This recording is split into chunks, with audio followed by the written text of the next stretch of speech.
Hey everybody, Breakthrough Health and Life Coach Glenn Hattem here. I'm here with my good friend Bob Terwilleger. Say hi to everybody. How's it going, guys? So Bob is, we met. How many years ago was this? Actually, I want to say, Robbie was still in college, I think, when he met you, right? So he might have been a freshman or sophomore in college. Yeah, So I'm old now, so yeah, it was. we're all getting there. We're all getting there. Became good friends with your son years back, connected, and then you and I connected also, just being meatheads in the gym and getting after just owning our own badassery in those different ways of maintaining youth, and doing the regimen you got to do. So I think we shared that in common. And at the same time, I was just always very inspired by how you were as a family man, and how you raised your son, who was a good friend of mine, and as well as how you just showed up in the world. Clearly the way you showed up in the world seemed to come from the way you lived your passions. When you went out into the wilderness, you came back and brought back not just food for the family, a nice juicy elk, but you brought back like that spirit and that guidance, and that just quite the space holder, I would say. And so I've always been curious, and I think today's conversation is exploring how you're wired, Bob. There's a certain technology that got downloaded into you along the way that it needs to be imparted into, especially this generation. That's missing it. And we were just talking earlier just about how you lead people out on these horseback and hunting adventures, but nowadays everyone's like, come back to the lodge where it's cozy, and they probably got massage therapists there now and everything for after your hard day. But there's true grit about you, and I'm curious about exploring that. So I think for our audience today, I always tell everybody, get a pen, get a pad of paper. You might learn a few things here today from Bob's share, but maybe tell a little bit about what you're up to in the world today, and then we'll jump back in time to some of your trips along the way and some of the experiences you've gathered some wisdom. But maybe share what you're up to right now. And sure. So I am actually entering my 14th year of guiding backcountry wilderness fly fishing and elk hunting expeditions, all on horseback and mule. This year, I'm actually pretty excited. I'm starting a new opportunity working for Budge's Wilderness Lodge in the South Flat Tops of Colorado. If you're not familiar with that area of the state, it's north of Glenwood Springs, south of Steamboat Springs. Primarily at this point in my life, I guide more fly fishing than I do elk hunts, simply because elk hunting is one of those things that the physical demands are quite high. And you've only got so many years to do this kind of thing. So I'm spending more time now hunting with my family, specifically with my son-in-law, and friends, enjoying more of that. But I still guide, a fair amount of elk hunting, for clients too. Probably my preference is archery. Where I really get the thrill out of it is calling in bulls and having them come in and screaming and steam coming out of their nose, and people that have never seen this, it's quite an experience. So yeah, and you're quite the marksman. And also, I don't know if the steam's coming out of their nose because they're like, oh my god, this hunter's jacked. Well, they come in looking for a fight, so they are pretty jacked up. The whole idea is to convince them you're either a willing female or you're another bull looking for a fight defending his female. So yeah. And that's one thing I can tell you is, like, this guy over here is jacked. And you've always been. How old are you now? I'll be 66 this summer, so Father Time is catching up with me, but I'm still hanging in there and still fighting back. So still got the body of a 20-year-old Adonis. You still hitting the gym. How many days a week you hit the gym on the regular? Unless I'm outside doing something outdoors, whether that be hunting, fishing, skiing, or working with I've got 2 mules I work with a lot. But I'm in the gym 5 days a week lifting, and then I spend another day outdoors doing cardio.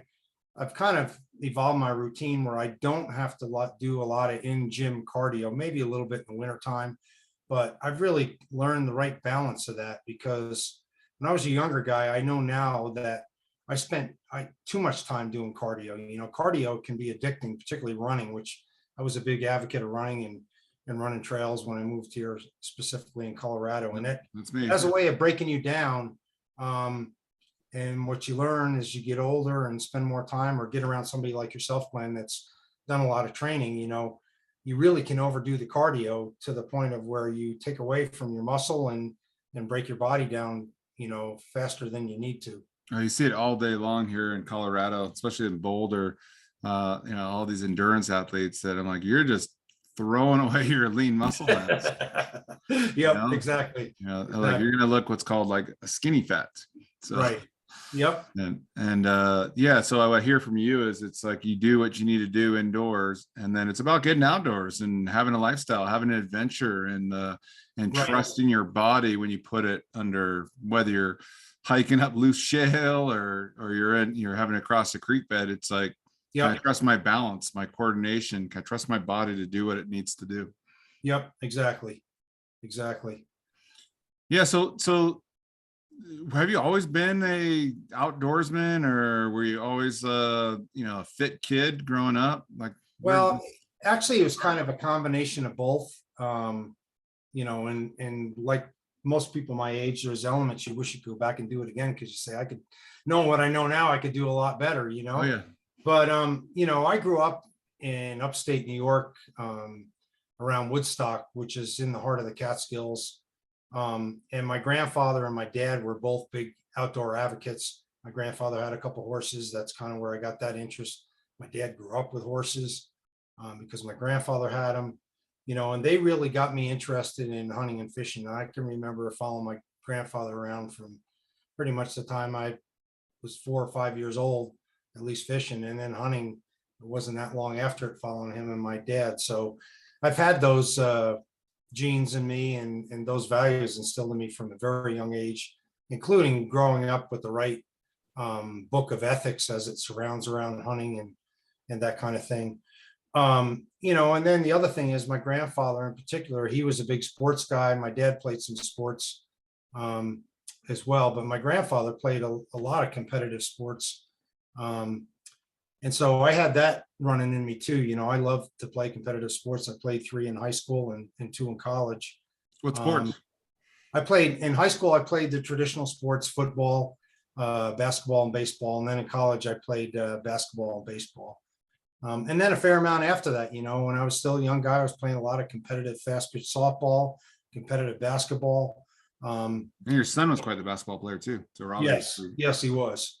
And the other thing I'll say about those things is that I was fortunate, because certainly some parents or people can relate to this, is that, and certainly I've seen a mixture now that with age, but I played for really good people that taught me the right lessons in sports about, work, in order to get opportunities in life, you need to work hard and you need to come out every day to earn your spot, whether that be on a team or in the job.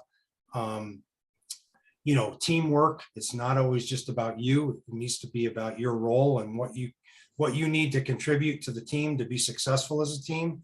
And those were values that really taught me well as I went on and entered the workforce in life. So yeah, I'm sure you wouldn't have had the success you've had in your career path without learning about how to work well with others. Right. Exactly. Yep. Exactly. And having to, handle your shit. Like you got the role. Yeah, you got to take care of your end of the business too. You're right. Exactly. Yeah. Exactly. That's one thing, one thing I love about fitness, and sports. It's like when it comes down to it, all your training and all your practice, it's obvious who did and who didn't. So right. Absolutely. And probably the same goes for saying the commitment end of it on the exercise. I can sit here and tell you, and people that have hunted with me, not bragging myself up, but I would not be able to do the kinds of things that I do now in the outdoors if I did not maintain that commitment to exercise and training throughout my life.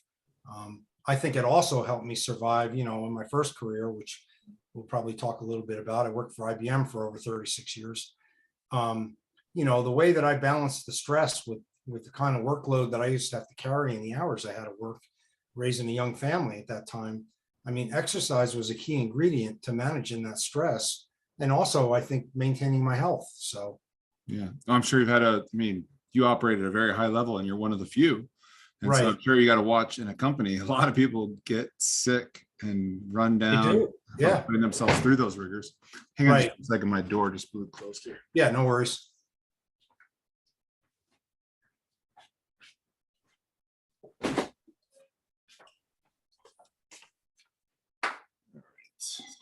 Sorry about that. A little strong and gusty winds lately here in Boulder, I'm Colorado. over this wind we've been having. That's for sure. Yeah, hopefully yeah. no fires. Right. Yeah. No kidding. So now, I think you're probably someone who could really speak to this truth. I work with my coaching practice. I work with people in their business, their health, their relationships. They're all integrated. And so Right. when you are not operating at an optimal level, meaning, a lot of folks, when they think of optimal level, they think of like, okay, so I just minimize my toxicity. I minimize the alcohol. I minimize the marijuana use. I minimize, toxic thoughts, movies, music, and the opposite, someone like yourself is like, you comb through your day and look at, how do I optimize everything I'm engaging with in my day? Right. Is there anything, anybody, anything, any aspect of my life that's, I got a hole in the boat, I'm draining out. You are constantly self-evaluating and making appropriate adjustments so you can maintain a high bandwidth of ability for your performances needed, and then also like capacity to bring back to family life and the rigors of business operations, of running a guide trip. It's like the guiding part's the easy part. Right. Yes, that's true. Yep. So No, maybe talk a little bit about that. Yeah, I mean, I think one of the keys to that is you have to be able to sit down and think things through about where you're headed and outline a plan about what you're doing. And when I talk about that, I mean, of course, to get to and do the things we want to do in life and achieve what we want to do in life, we got to set goals and set, these higher level plans. But the survival aspects that I think you're talking about, how do you manage your way through a career? How do you maintain your health? How do you maintain the health of your marriage and your relationship with your kids? That is an everyday planning experience. It's not something that you sit down and say, well, this is what you might sit down and say, here's some things I want to do the next month, but then you've got to adjust that plan every day. And there's going to be days where, this speedometer goes higher on one thing than it does on one of the others. And you've got to be able to sit down and make those adjustments and say, look, today, my job is taking, the better part of my day, maybe all of my day.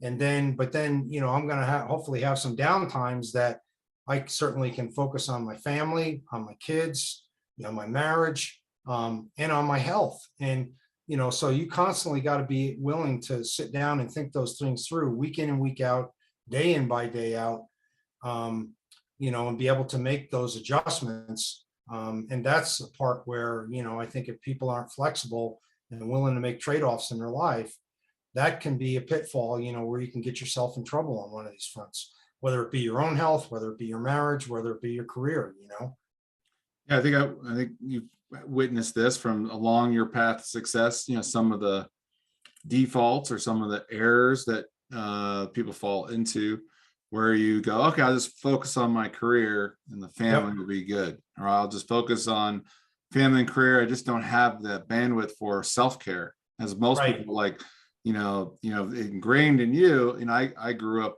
my mother's morbidly obese. My dad was a side swimmer in the swimming pool, but luckily I had I had Olympic gold medals as a swim coach, and I had great mentors outside of my family that it got installed in me. And I was just wired for sports and fitness stuff. But a lot of folks that didn't grow up with that environment and have that wired into them, self-care is the last thing on the list, and you'll never find, you'll never get to it. So and so maybe share a little bit about how hard that is for you to have the really that fitness piece wired into you and eating health conscious, and then you've got family demands like, oh, one kid's sick or this thing's going on, the kid needs, the crazy schedules. Right. How does one like maintain self-care? How does one continue to level up and expand in their career? Because that's what their partner is asking for them to, your relationship's good, but it doesn't stay good. You got to keep growing it to greatness. Otherwise, your partner is going to say, things have just stayed the same too long and I'm out. Yeah. Or if it's falling backwards. So what's something you maybe sharing a little bit about what you've experienced along your path and where you get, like you said, you get stretched, one day it's like, I got to bring a lot more focus here. This week I've got to bring the focus here. Now this is under control. Maybe share a little about that game. Yeah. I mean, like I said, I planned my work, when I was working full time for IBM, I planned my work every day. I mean, I had a schedule for a week, then I had things in my out plan that I might plan, that I needed to consider for the next week and longer term. But I sat down and I looked at my schedule every day, and that schedule was my work responsibilities, my family responsibilities, and then figuring out where I could get some exercise in there, and of course the keys with exercise is being able to pick a time of day that works for you and your schedule. That can vary. I was always fortunate. You're motivated. Yeah. Right. Yeah. I was always fortunate that I lived fairly close to where I worked. And when I say that, I mean, I'm going to say within 30 minutes, people now that maybe, living in our area, if they got to commute down to Denver every day, that can be a tough ordeal. Then you probably need to find a workout facility where maybe you can get a break during the day and run in and then also getting a routine that, it works for you, is realistic for you, and be able to work that into your schedule. I mean, one of the things I see so much, because I do talk to people a fair amount about training for an elk hunt because of the physical demands of it. And one of the biggest things I see with people that if they're not, don't have the exercise background that we did, sports is what got me there. But is people try to bite off more than they can chew to start, and they set unrealistic goals in the demands they put on their body or on their time. And like I'm sure you preach to a lot of your clients, is the most important thing with exercise is establishing the habit at first, and the commitment to it.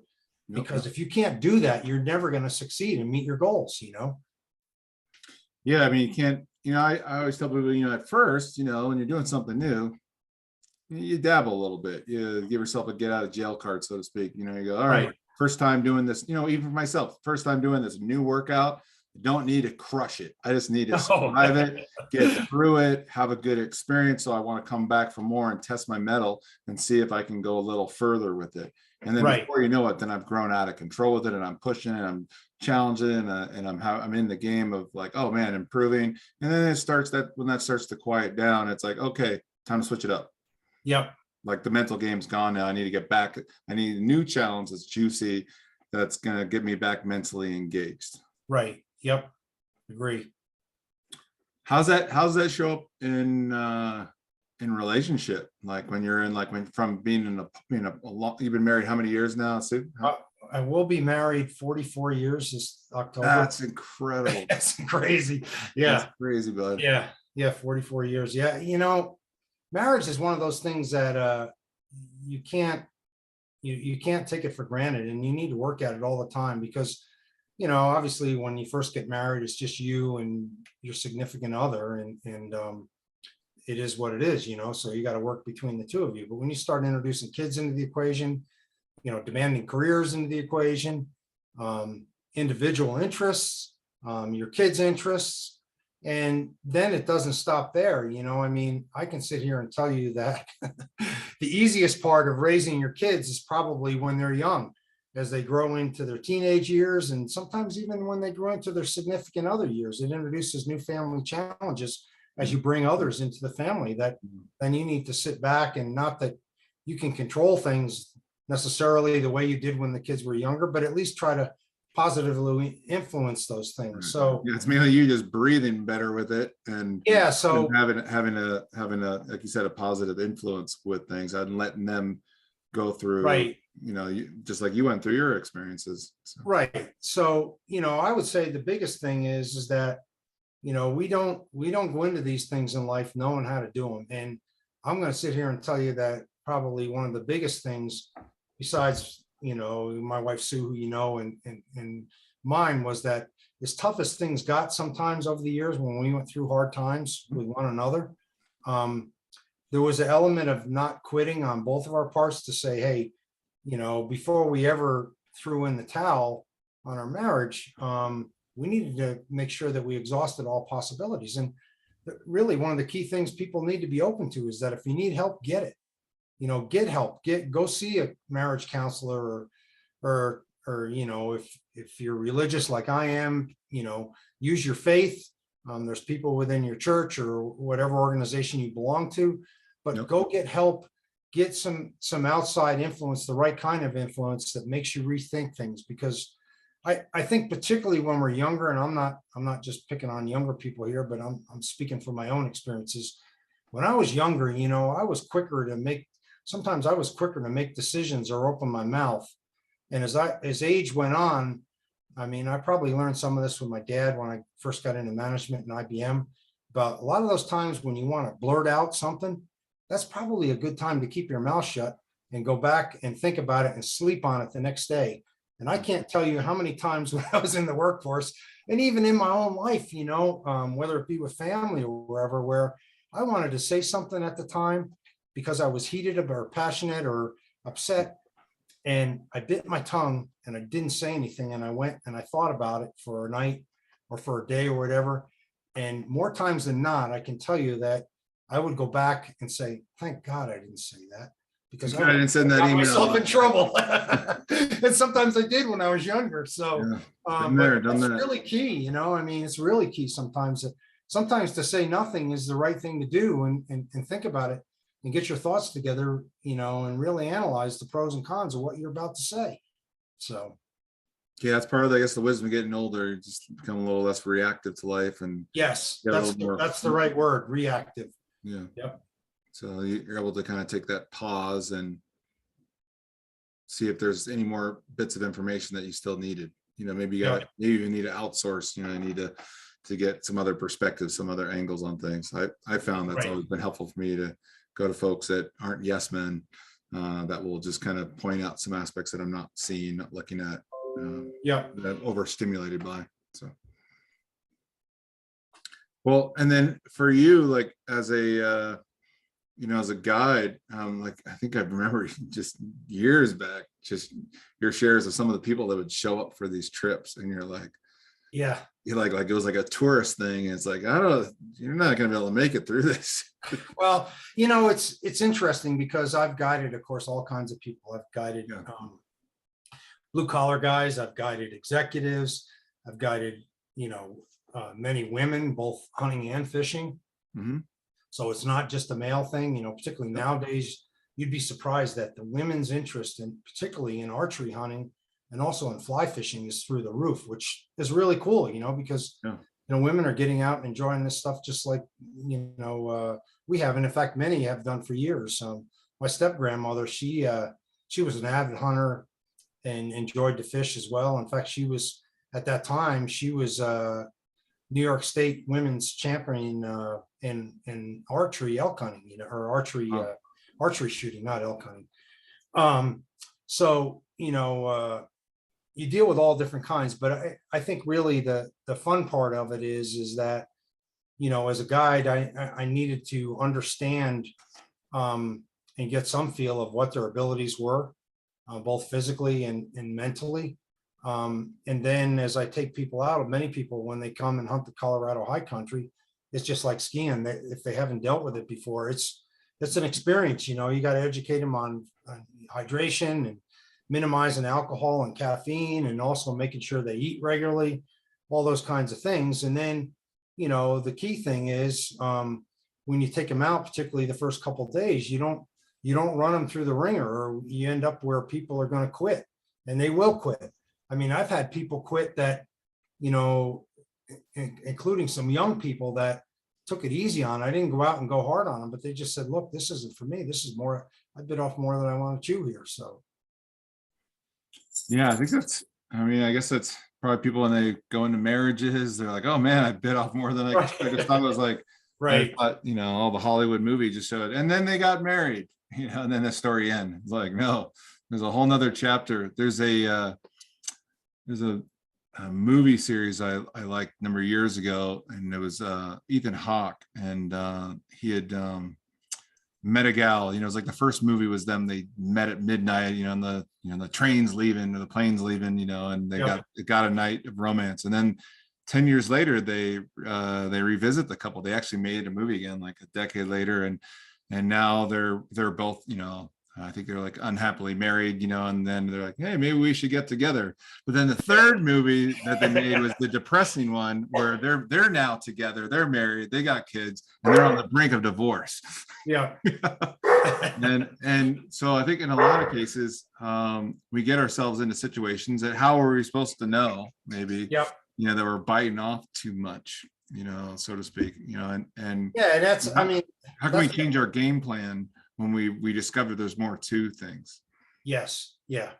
Yeah, absolutely. You know, and sometimes you do learn things aren't for you. And other times you learn and say, hey, you know, this is still something I really want to do, but there's some preparation I need to do to be able to do that. I mean, you know, I went through that in the outdoor industry and, you know, and get my foot in the door and as establishing it as a second career where, you know, I had a lot of the hunting and fishing skills and the navigation skills and the survival skill kinds of things that you would expect in a guide. But I would say one of the biggest things, even though I had ridden plenty of horses by the time I started guiding, because we used to rent them to go hunting every fall to help with getting elk out and getting into the backcountry, still being able to work around horses and pack horses and mules up with gear and, you know, help people with riding and everything else, and caring for animals. That was a piece that was a big piece for me to learn. That was a lot of that was new to me, but I really embraced that challenge, even though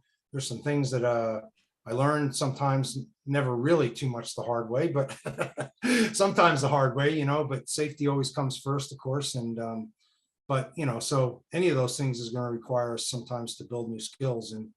And part of that building new skills is making mistakes and learning from them. Yeah, I mean, safety always first, and then you know, it's like, you know, my guy, I went climbing this last week. It's like first rule is just get home safe. Make sure you get home. Right. You know? And then it's like, you know, when you're thrown into the fire with new elements and stuff, you got to learn new skills in the doing, and then in Right. going through something that, oh, I didn't factor that piece in, I didn't know. And so I'm sure, like, yeah, probably dealing with that aspect of the guiding, it's like you were already committed to the guiding, and but there was this kind of learning curve you're going to have to go through and adjust Absolutely. to. Yeah, and dealing with different people, you know, I mean, like I said, safety's first, and the second part was having fun was second, you know, and you needed to make it fun because Right. let's face it, as a guide, you know, particularly with hunting, we all can have this element of competitiveness in us where, you know, you deem yourself as successful as if your client gets an elk. Well, that doesn't happen all the time. You don't always get an elk. And, you know, just because you don't harvest an elk doesn't mean that you can't have a good time and learn a lot, you know? So it's really important to be able to set, you know, the right goals and priorities and, you know, and my deal with guiding elk hunts, the elk is the icing on the cake. Having a good time is what it's really about, and sharing an experience with somebody that they wouldn't otherwise be able to do. Right. Yeah, that's an important part of being a guide is yes, you got all these logistics that got to be on top of. Right. Because even a few of these things out of whack, safety can be gone, as well as, you know, just you know, the goals that are being set, that you're still moving that towards that prerogative, but at the same time, like, yeah, you're an entertainer. You're like, I got to make sure this person wants to come back and do it again. That this isn't just the last time they do this, because they thought, oh my gosh, that all that work and all that exhaustion, and then we didn't even get an elk, Yeah. or Yep. because you're leading them into like, hey, this is the backcountry. This is the part that your car stopped here and nobody else Right. gets back here. And back Yep. in here is where like this is the beautiful part. Is why Yep. people move here, but then never got here. Right. Exactly. Yep.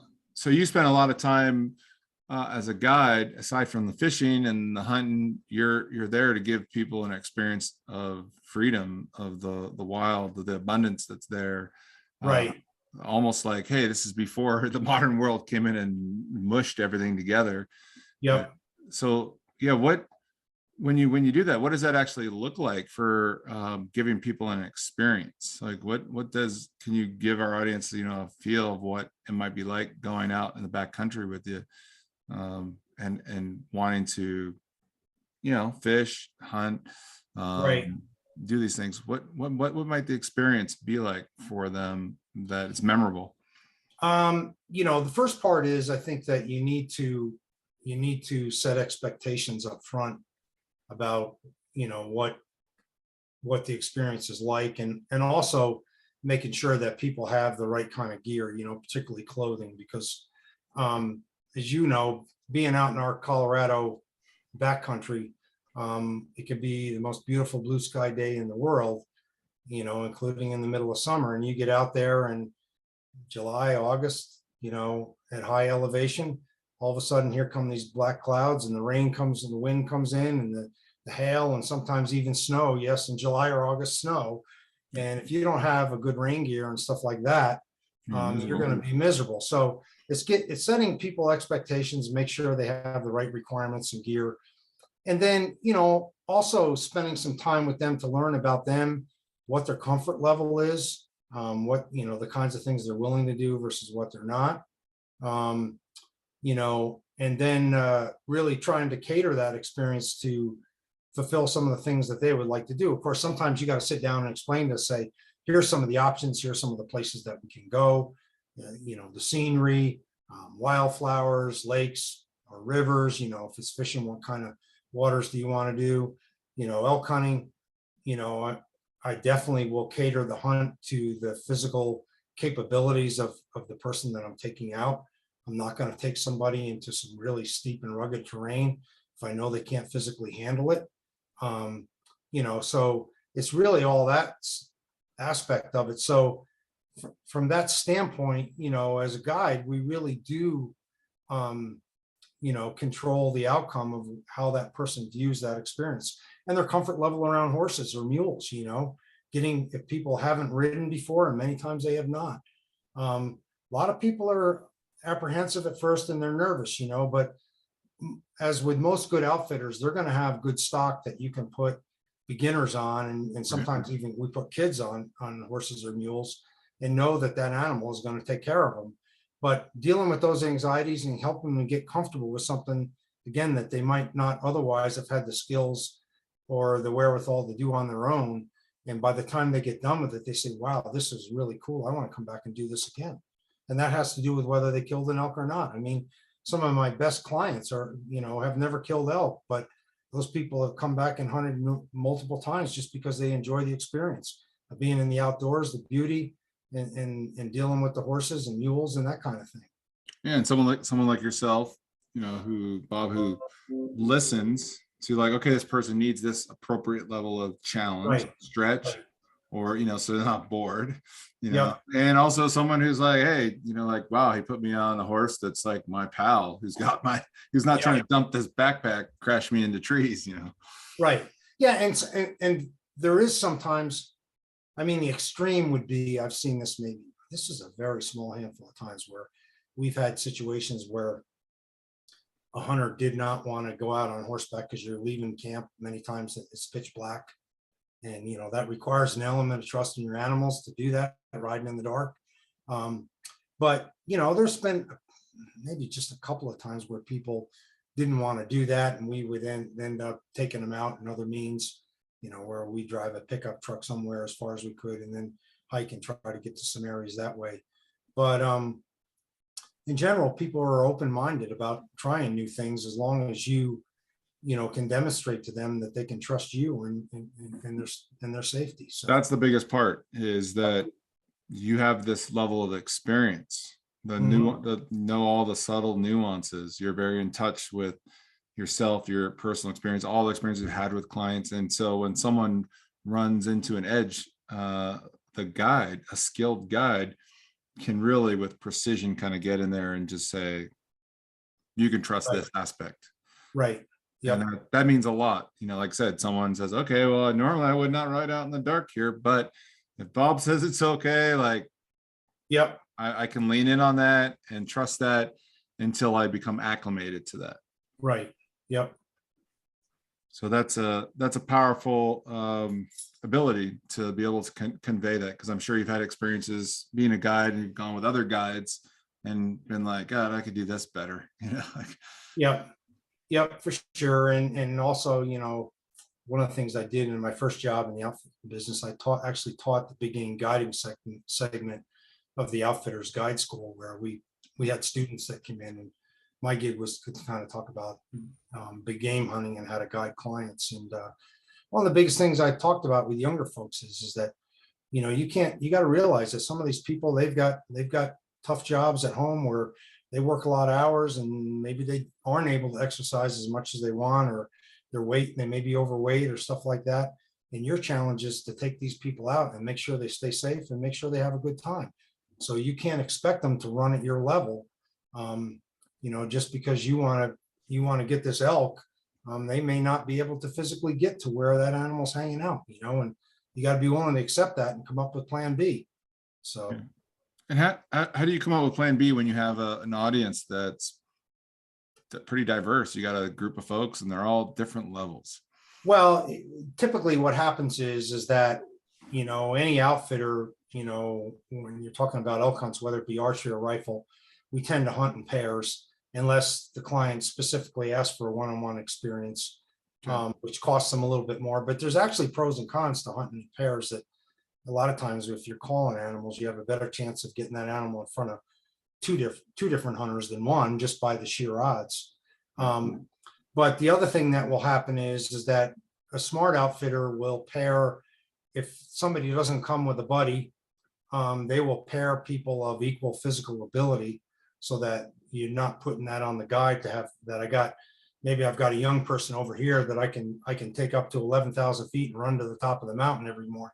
And I got this other person that's, I really can't get him to climb more than 500 feet, or he's going to be in trouble, So you try to pair people of equal abilities, and then you also try to pair people with a guide that's going to be to their level, I've been fortunate that I've been able to guide younger guys and give them all they wanted physically and on the hunt. But by the same token, I've got the patience to deal with somebody that maybe can't do those things, and be able to adjust my plans, and with my knowledge of the country and whatnot, be able to take them and still have what I would deem a successful hunt. So. Yeah, now you're very committed to a successful hunt, successful trip. Folks come from out of state, they come from, in state, because Colorado is amazing. Right. Right. I guess you've, having lived here now so many years, and where are you guys currently outfitted to go? Like, you go over what I'm sure you picked the best spot. So typically the way that it works is that there's really two aspects that outfitters need to uphold within Colorado to run an operation. The first is that they need to have a Colorado outfitter's license, and there's a process that they need to go through to get that. So there are a licensed outfitter. And then, perhaps even more importantly is, all outfitters for the most part operate on national forest. And so to be able to do that, you need permits from the U.S. Forest Service to be able to operate in the areas that you're gonna guide in. And the Forest Service, is really the ones that are responsible to make sure that they're not going to go and give, multiple outfitters, permission and permits to operate and set camps all within the same area. So, I'm now going to be working for my third outfitter this year. And of course, we operate in a different area than any of the ones that, I've worked for before. We operate in the south end of the Flat Tops Wilderness. The operation I was at previously, they operate in the Mount Zirko Wilderness on the western side of that, and also on the eastern side of the Eagle's Nest. And then the first operation I worked for operated in what I'll call the middle and more northern areas of the Flat Tops Wilderness. So very vast different areas. And we're talking about thousands of acres out there of national forest and wilderness. So that's how the stuff is really split up. And the Forest Service tries to balance that with, of course, with public pressure too, to provide the best experience for everybody. Yeah, it sounds like you kind of found a destination spot right now that feels like you're able to really serve in an area that you really like love and appreciate and are very informed about. So when people come on a trip, they get to leave, pretty educated about their experience too. They're not just going out and having an experience. You're actually really there to feed that interest and open them up to aspects that they didn't think they were going to get, Right. standing in the water there fishing, that there was so much more about the landscape to explore and learn and why you're there. So. Right. Yep. No, exactly. And one of the cool things, I'll talk about the fishing end here for a minute, so let's talk quite a bit about elk hunting. My guiding in the fishing area is all fly fishing. I've worked with a lot of people that have never fly fished before. I'll give an example. Last summer, and actually for the Operation Budges Wilderness Lodge that I'll be guiding for from here on, I was up there a couple times last summer where they had a need and I filled in. But I guided 6 middle-aged women from Ohio that had never fly fished before, and most of them had never ridden a horse before. And I'm going to tell you what, they had a blast. They had an outright blast. And the first day I took them out on the front lawn. I worked on some basic casting stuff. Yep. By the end of the first day, I had some of them catching fish. By the end of the trip, they all were catching fish, all very comfortable on the horse. And they just had a blast, including giving me a hard time. So it actually was a really fun experience. But, so what I'm getting at on the fly fishing end of things, a lot of people that aren't familiar with fly fishing, if you look at the history of fly fishing, it's always kind of it's had this elitist type, charisma around it, technical. You need to be a biologist of bugs to be able to be successful and all this stuff. And I'll tell you what, that stuff could not be further from the truth. I mean, the new regime and the new philosophy of those that are successful in the fly fishing business, and I'm not only talking about, corporations like Orvis and Sims and Sage and some of these more popular manufacturers of equipment, but even some of the smaller fly shops and some of the stuff around us, like in Boulder or Longmont or wherever, anybody that understands fly fishing now, one of the first things you do when you're trying to get new clients involved is be able to teach them that it's really not hard. It requires some skills as far as casting goes, but anybody can learn. And it just requires a little practice to get pretty good at it. And you can go out and have a heck of a good time. Just get a bucket and a rod. Right. Yeah. Yep. So. Well, how would folks get a hold of you, Bob? And I know there's so many opportunities online for people to, I like to say, stalk people from afar before they make a decision to pick up the phone. But how would they kind of learn about you more and then get a hold of you? I would say that probably the two easiest aspects that are out there. I'm out there on social media, that I monitor on a regular basis. Is I am on Instagram, and my ID there is Bob T 756. It is set up where I need to authorize you to view my account. I think everybody understands why I need to do that. Just like when I'm also going to say I'm on Facebook, you feel free to add me as a friend on Facebook. And I'm out there under my name. Just Bob Terwilleger. Bob Terwilleger. Yeah. So either one of those, I would ask that when you do, because I'm not going to know you, that when you do ask for permission or whatever, send me a message and indicate that you saw me through these Zoom meetings, and talk about what your interests are, and I'll be glad to add you and share with you what I know. Great. Great. Well, Bob, I just want to say thank you so much for taking some time to share with our audience your passion and vigor for just living life to the fullest. And I've taken a bunch of notes. There's definitely a bit of a formula here, that a criteria that you have for your days. You're someone that inspires me always to figure out how to be at play with my remaining days. We only got so many Wednesdays left. It's like, Right. what I want to get up and do for the day that enlivens me, and that I can bring my full self to, and what are the different toys that I can have as forms of expression. Right. Yep. So, Exactly. No, thank you for having me. I enjoyed it. And if there's one thing I'll leave your listeners with is that, if you have a dream in life, or you've got goals in life, and you haven't started outlining a plan or thinking about how you're going to achieve those, you better start now or they won't happen. Because that's what's really key. My dream was to get out of IBM as early as I could, and get my kids off on the right foot in life, and then be able to enjoy myself, living my passions, and of course spending more time with my family and with my wife. And thank God I've had the health to be able to do that. But a lot of it started with having a plan, and then living that plan every day and making adjustments to that plan to make it happen. Yeah, and I can vouch, the living proof right here. 3 extraordinary kids, unless there's another one I forgot about.